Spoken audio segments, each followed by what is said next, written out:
اعوذ باللہ من الشیطان الرجیم بسم اللہ الرحمن الرحیم اللہم صلی علی محمد وعلی محمد السلام علیکم ورحمۃ اللہ وبرکاتہ۔ سامعین محترم، آج کا ہمارا موضوع، کیا آپ جانتے ہیں حضرت آدم علیہ السلام نے اپنی اولاد کو کیا وصیت فرمائی تھی؟ سامعین محترم، آج چند ایک وصیتیں حضرت آدم علیہ السلام کی اپنی اولاد کو جو کی تھیں وہ آپ لوگ کی خدمت میں بیان کرنا مقصود ہے۔ منقول ہوا ہے کہ آدم علیہ السلام نے اپنے فرزند حضرت شیث علیہ السلام کو 5 نصیحتیں کی تھیں اور حکم دیا کہ وہ بھی اپنی اولاد کو یہ وصیتیں کریں۔ جب حضرت آدم علیہ السلام کا آخری وقت تھا تو حضرت آدم علیہ السلام نے اپنے بیٹے حضرت شیث علیہ السلام کو نصیحتیں کی تھیں، 5 نصیحتیں، اور حکم دیا تھا، اے میرے بیٹے، آپ بھی اپنی اولاد کو یہ وصیتیں ضرور کرنا۔ کون کون سی وصیتیں تھیں؟ پہلی فرماتے ہیں، اے بیٹے، دنیا پر بھروسہ اور اطمینان کبھی نہ رکھنا۔ یہ دنیا فانی ہے، دنیا پر کبھی بھی بھروسہ نہ رکھنا، دنیا پر کبھی اطمینان نہ رکھنا۔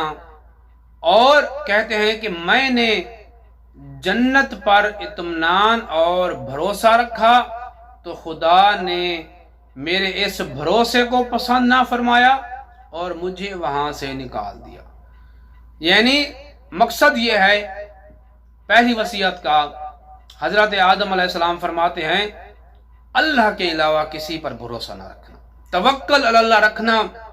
وہی وحدہ لا شریک ہے، وہی خالق کل جہان ہے، وہی خالق محمد و آل محمد ہے، صرف اور صرف اسی پر بھروسہ رکھنا، باقی کسی پر بھروسہ نہ رکھنا۔ فرماتے اگر اللہ سبحانہ و تعالی کے علاوہ اگر کسی پر بھروسہ رکھو گے تو وہ اللہ کو پسند نہیں آتا، اور جب اللہ کو پسند نہیں آتا تو اس کا رزلٹ کچھ اور ہوتا ہے۔ حضرت آدم علیہ السلام فرماتے ہیں، میں نے بھی بھروسہ کیا تھا، اطمینان کیا تھا، اللہ نے مجھے جنت سے نکال دیا۔ دوسری فرماتے ہیں، عورتوں کی خواہش پر مت چلنا، کبھی بھی عورت کے کہنے پر مت چلنا، اس کی خواہش کو بجا نہ لانا۔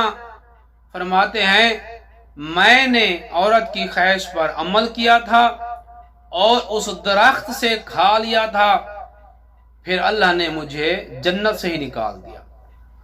یعنی کہنا یہ چاہ رہے ہیں کہ اے بیٹے، عورت کے کہنے پر عمل نہ کرنا، عورتوں کی خواہش پر عمل نہ کرنا۔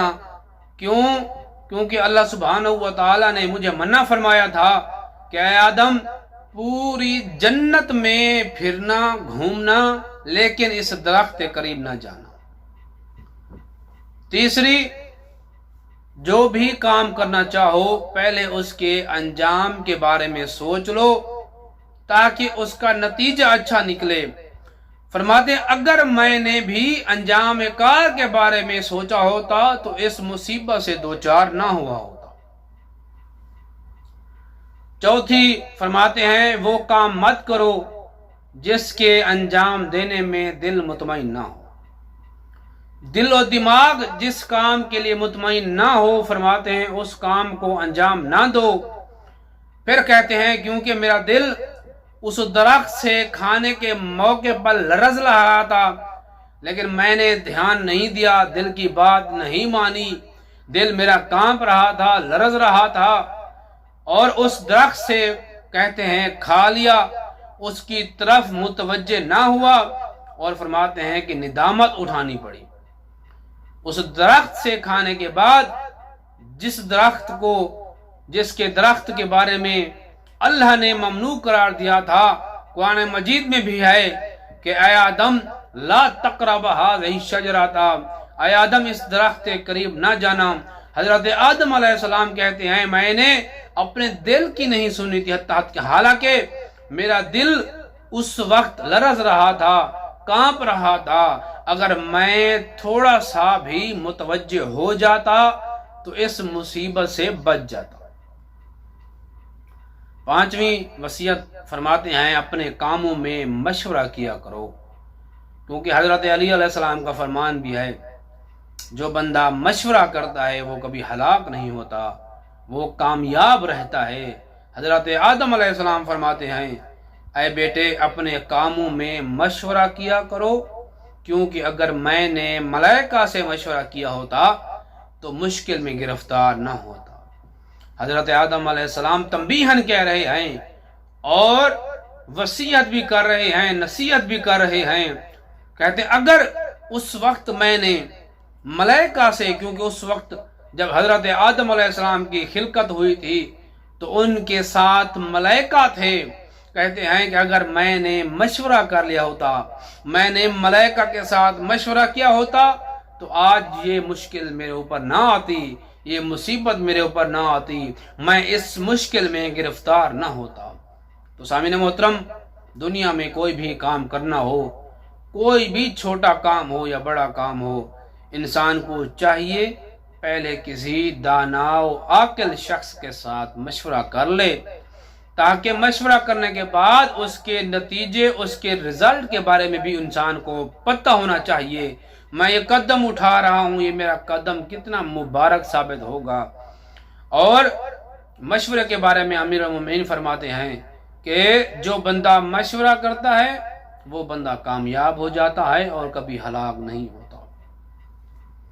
سامعین محترم، یہ تھی حضرت آدم علیہ السلام کی اپنی اولاد کو وصیت نامہ، جو یہ بھی تاکید کی تھی کہ اے بیٹے یہ وصیتیں اپنی اولاد کو بھی یہی وصیت کرنا۔